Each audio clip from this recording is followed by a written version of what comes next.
കിടന്നിട്ടാണെങ്കിൽ ഉറക്കം വരുന്നില്ല. അവിടെ മഴ പെയ്യുന്നുണ്ടാവോ ആവോ?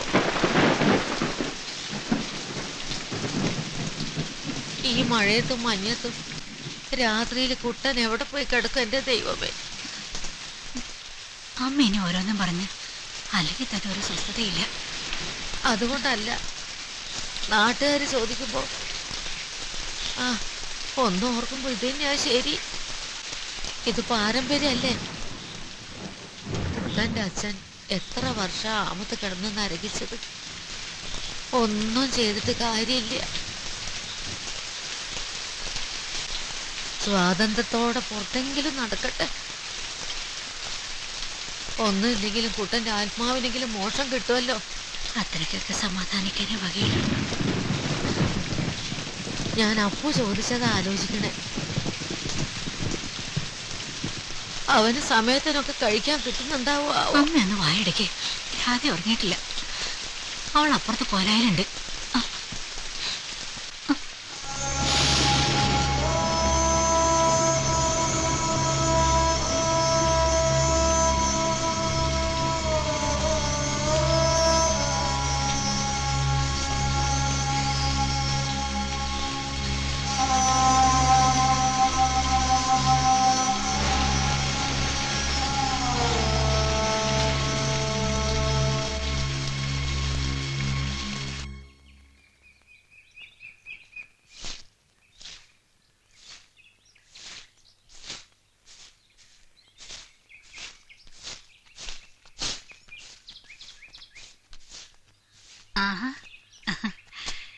രാമേട്ടൻ എവിടുന്ന രാവിലെ ഇവനെയും കൂട്ടി?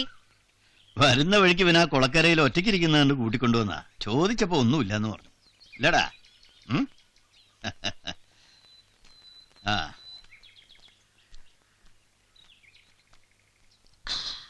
എന്താ രാമ പതിവില്ലാതെ ഈ സമയത്ത്?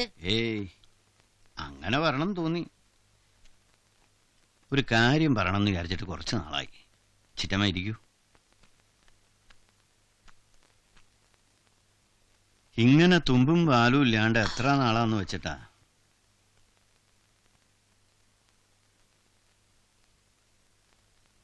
വേറൊന്നുമല്ല, എനിക്കും ഗോമതിക്കും തോന്നിയ ഒരാലോചനയാ. നമ്മുടെ രാധയെക്കുറിച്ചാ. അവളിങ്ങനെ എത്ര കാലാന്ന് വെച്ചിട്ടാ ഒറ്റയ്ക്ക് കഴിയണ, അതും പറക്കമിട്ടാത്ത ഈ കുട്ടിയും വെച്ച്. നമ്മുടെ ദിവാകരനാണെങ്കിൽ നമുക്ക് വേണ്ടപ്പെട്ടവനാ. ഒറ്റാന്തടി, നല്ല സ്നേഹമുള്ളവനും. നമുക്കും ഉണ്ടല്ലോ അല്ലറ ചില്ലറ ഇനത്തിൽ അവനുമായിട്ട് അല്പം കടപ്പാടും. ഏട്ടൻ എന്താ ഉദ്ദേശിക്കുന്നേ? മറ്റൊന്നുമല്ല, അവന്റെയും രാധയുടെയും കാര്യം തന്നെ. അവൾക്കും ഇഷ്ടക്കേട് തോന്നാൻ വഴിയൊന്നുമില്ല. അവനാവുമ്പോ അവളെ പൊന്നുപോലെ നോക്കുകയും ചെയ്യും. നമുക്കൊന്ന് ആലോചിച്ചാലോ?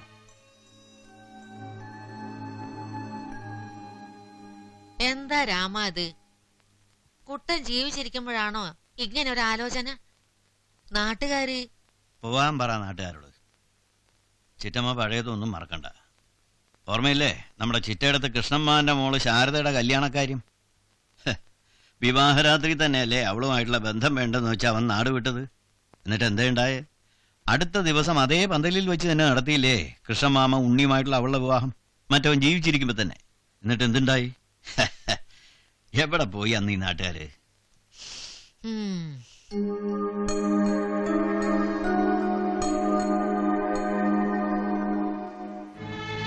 അപ്പോ നമ്മുടെ ബുദ്ധിക്കും വിവേകത്തിനും ശരിയാണെന്ന് തോന്നുന്നത് നമ്മൾ ചെയ്യാം. ബാക്കിയെല്ലാം ഈശ്വരന് വിട്ടുകൊടുക്കുക. കുട്ടന്റെ കാര്യത്തിലും നമ്മൾ അതാണല്ലോ ചെയ്തത്.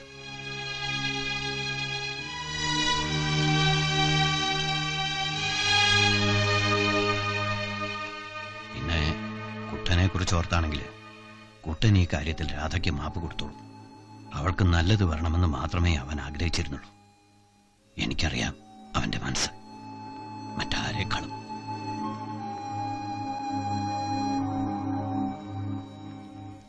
എന്നാലും ഉടനെ ഒരു വിവാഹത്തിന് അവള് സമ്മതിക്കൂ? ഉടനെ അല്ല, ഈ ബഹളമൊക്കെ ഒന്ന് കഴിയട്ടെ.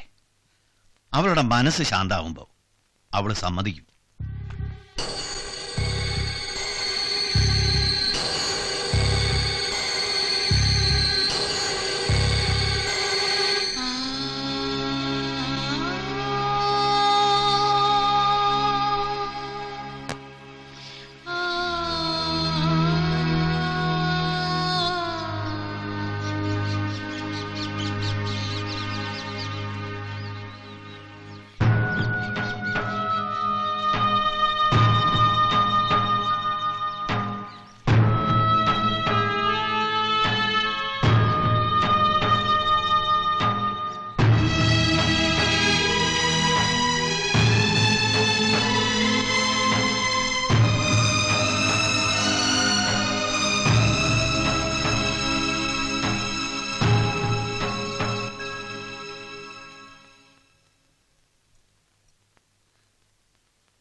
ആഹാ.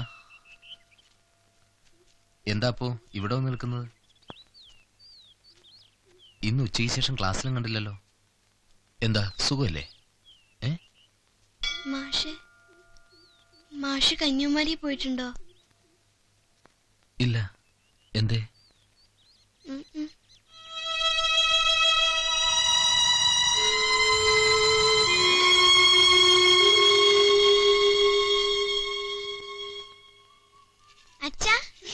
അച്ഛാ ഓ ദേ എനിക്ക് കൊറേ വിഷു കൈനീട്ടം കിട്ടി. അച്ഛൻ മാത്രം എനിക്ക് തന്നില്ലല്ലോ.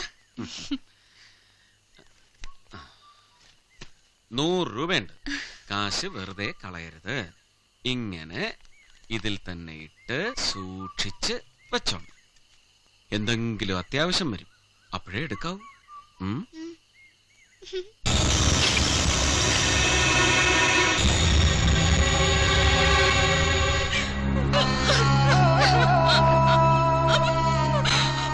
നീ കരയാതെ. അപ്പൊ എങ്ങും പോവില്ല. ഏതെങ്കിലും കൂട്ടുകാരുടെ വീട്ടിൽ പോയിട്ടുണ്ടാവും.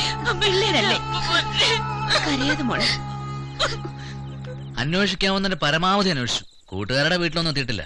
രാമൻ നായരെ കണ്ടില്ലല്ലോ. അങ്ങേര് മെമ്പറേയും കുട്ടി സ്റ്റേഷനിൽ വിവരം അറിയിക്കാൻ പോയിട്ടുണ്ട്. ആ പെണ്ണിന്റെ കരച്ചിൽ കണ്ടിട്ട് എനിക്ക് സഹിക്കാൻ വയ്യ. മാഷേ മാഷേ മാഷേ ആരാ അത്? ഞങ്ങളാ മാഷേ. ഇല്ലിക്കപ്പടിന്ന് വരിക. എന്താ വിശേഷിച്ച് ഈ സമയത്ത്? മാഷയുടെ ക്ലാസ്സിൽ അപ്പു ഇന്ന് ക്ലാസ് കഴിഞ്ഞ് വീട്ടിൽ ചെന്നിട്ടില്ല. നമ്മുടെ മംഗലത്ത് വീട്ടിലെ സുഖമില്ലാത്ത കുട്ടന്റെ മോൻ.